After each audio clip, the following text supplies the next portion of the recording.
تو جب اللہ کو دیکھیں گے نا تو اللہ تعالیٰ فرمائیں گے میرے وعدے پورے ہو گئے؟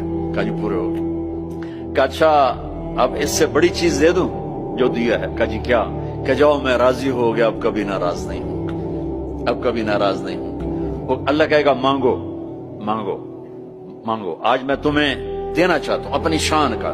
تو کہیں گے یا اللہ ہم جوہانسبرگ میں تیری بندگی تو کرتے تھے پر ایسی نہ کی جیسی کرنی چاہیے تھی، آج تجھے دیکھ کے پتا چلا ہے تو کتنے حسن والا ہے، جمال والا ہے، کمال والا ہے۔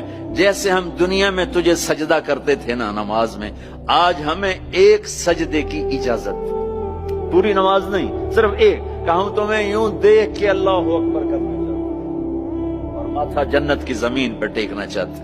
ہائے ہائے ہائے، میرا اللہ کیا کہے گا؟ میرا اللہ کہے گا میرے بندو جوہانسبرگ میں تم میرے بندے تھے، میں تمہارا مالک تھا، میں لارڈ تھا، تم سلیو تھے، میں مالک تھا، تم غلام تھے، تمہارے ذمہ میری عبادت تھی، تم جنت میں آ گئے ہو، میں تمہارا ہوسٹ ہوں، میں تمہارا میزبان ہوں، تم میرے مہمان ہو، اور مہمان سے کام نہیں لیا جاتا، کوئی سجدہ نہیں، جاؤ مزے کرو، ایک سجدہ بھی نہیں کرنے دے گا، ایک سجدہ۔